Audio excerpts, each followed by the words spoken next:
Hello and welcome to another episode of the Adobe Creative Suite podcast. My name is Terry White, and in this episode, we're going to answer the question of how to create a photo slideshow for your website using Adobe Muse.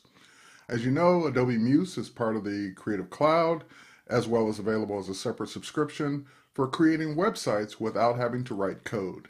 And one of its built-in abilities, especially for photographers or anyone in general, is the ability to create photographic slideshows. Let's take a look. So I've got a Muse site built here, and I've got some pages that were just simply added by hitting the plus sign. And once of course, the pages themselves have master items on them. So that includes the background graphic and the navigation from the master page. So I'm going to double click on this past seasons page here.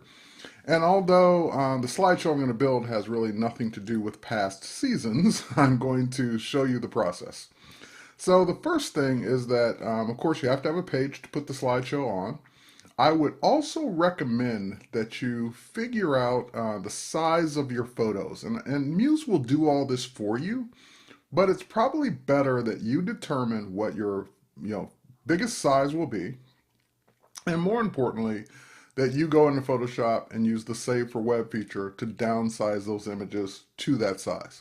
Now, I'm saying this as a best practice. Muse will do all that for you. So you can take your full resolution JPEG images, drop them right in Muse, right in your slideshow, and Muse will downsample them. But nothing downsamples them better or, with the best quality than your own eye using Photoshop to do it with Save for Web. So again, best practice, take it for what it's worth. If you don't do that, Muse will do it for you, but I highly recommend you do it yourself. Okay, so with that out of the way, I have a folder of images on my hard drive that I want to use in my slideshow that I've downsized and got to the right web size with Photoshop. And now I come over to this widgets library here in Muse, and the widgets library is where you get all the cool stuff to put on your page without having to write the code for it. So of course there's a slideshows category. Now, I'm going to let you in on a little secret about the slideshows. They're all the same. It is a slideshow. What you're starting off with here and what Muse is helping you with is the options for that slideshow. So for example, there's a basic slideshow. Here, if I drag that out, that gives me a basic slideshow with a big image, a text description for each image, the count for the image, and the navigation. And here, I'll delete that and then we'll go to the next one. The blank one is kind of the same thing. It just doesn't have any preloaded images in it. And I want to thank the Muse team for that. That was probably one of my gripes, that I want to start fresh with no images. Okay, so what are the other two? Well, Lightbox, when we drag that one onto the page, this one is kind of cool where it dims the rest of the page when you're looking at an image, but you don't necessarily start off with an image. So here, let me go to preview and show it to you. So when I go to preview for this particular page, I see the thumbnails and I see the rest of the page. But as soon as I click on an image, I see that image highlighted with the rest of the page dimmed. That's what a lightbox is. So I click out of it, click on the next image. And this is great when you're not necessarily trying to do a slideshow per se, but maybe you've got some products that you want to focus on or let people click on and that be the focus. And then when they click off of it, they're out of the lightbox. And of course, you can still navigate while you're in the lightbox if you use the navigation here. And when you click out, you're out. So that's a cool kind of thing for not necessarily a photo slideshow, but just having products on your page in general. So here, let's go back to the design view. And let's get rid of that lightbox. And the last one is thumbnails. And when I drag that out, well, obviously it gives me thumbnails for the images and of course the big image. And if I preview this, here, let's move it over a little bit. If I preview this page now, it basically gives me the ability to click on any given thumbnail to jump right to that image. And of course I can use the navigation, I get the count, I get the description for the image. And this particular one is set to autoplay, so even if I don't do anything, the images will just go by, but if I want to jump to any particular image, I can. So all of that is to say that every single thing I just talked about, no matter which one you start with, you can turn those options on or off in the options. So for example, If I want it to have the thumbnails or not, I can turn the thumbnails on or off. And now I'm back to a basic slideshow with no thumbnails.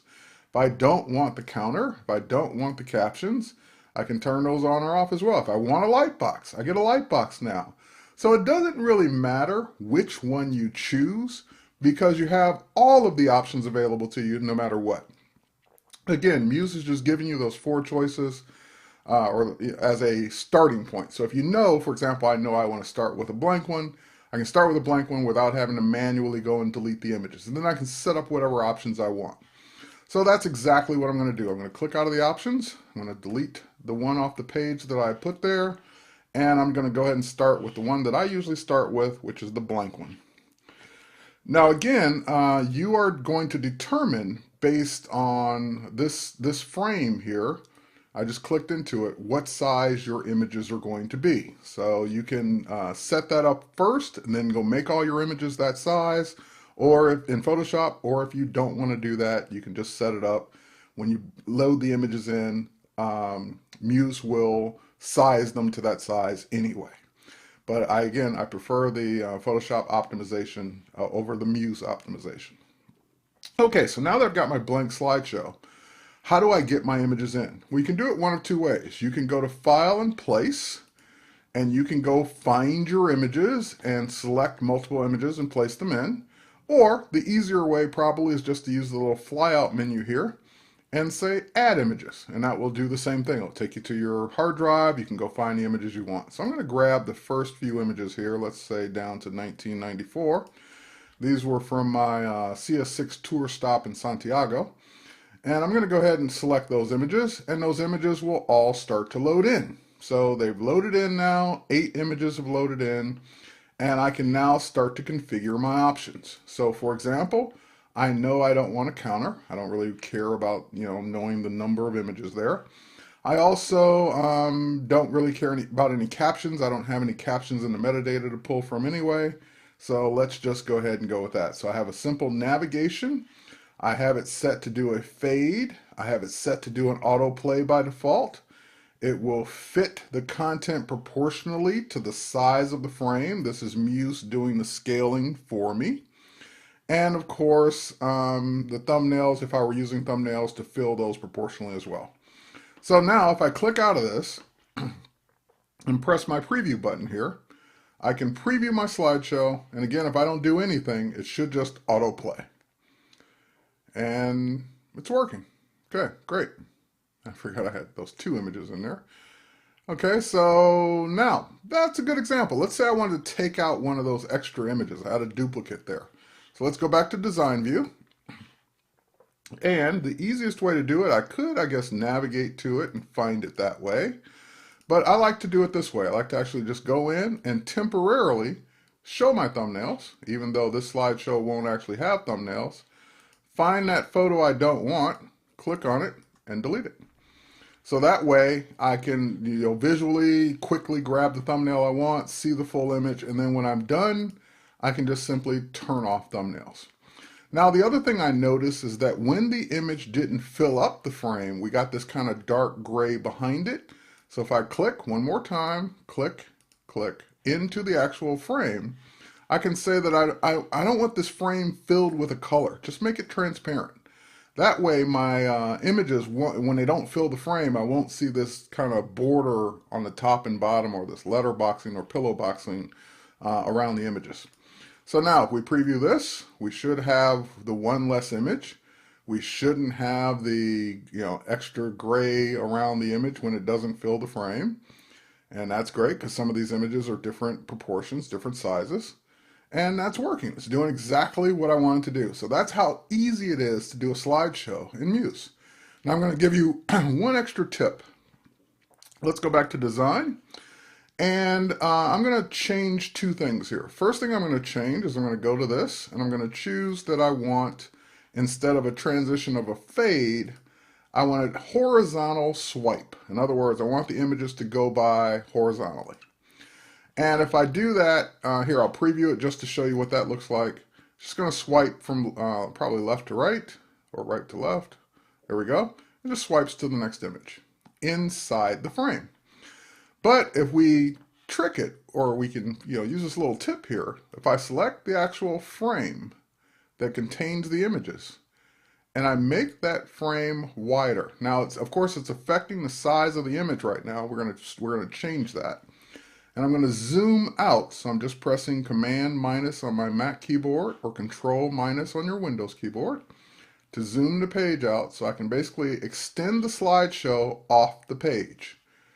And I'll show you what that's gonna do in just a moment here. I'm gonna zoom out a little bit more just so I can see my handles and zoom way out and position that where I want it to be. Okay, so now we'll zoom in. Now, of course, I don't like what it's doing to the actual image. It's trying to fill the frame with that.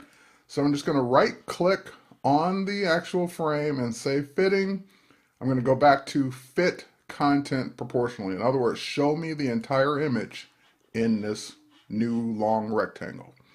Okay, so now that I've got that, what happens when we preview, since I've extended the frame so far off the page, it looks like our images are swiping in from off the page. So it's just a cool little tip that you can use for your slideshows to give it kind of a more dynamic look on your pages.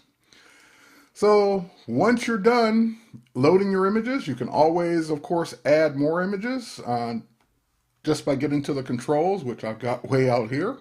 So if I want to add some more of those images, I can do that. Here, we can grab some more here. And it will add them in. And of course, if I want to rearrange the images, that's another thing a photographer is probably going to want to do. I can select it, go to my thumbnails. Once I see my thumbnails, we'll zoom in a little bit here. You can click and move around your images in the order you want them in. So if I wanted to start with this create image, or perhaps this create now image, I just move that in front, and I can rearrange the order of my slideshow just by dragging the images in the order I want them in. So that's how a photographer or anyone else would rearrange the order of the images. And again, once I turn off thumbnails, those go away. And if we preview now, it should start with that create now image, which it did, go to the next create image, which it did, and then it just keeps going in the order that I put the slides in. So that is how you'd create a photo slideshow in Muse, whether you're a photographer or not. It's just that easy. And again, I prefer to do the downsampling in Photoshop, but that's up to you. And once you're done, you can either publish the site using Business Catalyst. If you're a Creative Cloud member, you get up to 5 websites you can host. If not, you can just simply file, export out the HTML, and you can even make it part of a larger site that you already have using something like Dreamweaver and FTPing it to whatever service or host you want to use. And before I go, I want to give a special shout out to the students over at CC Tech. Thanks for following my podcast. That's it for this week's episode of the Adobe Creative Suite podcast. My name is Terry White. Thanks for watching.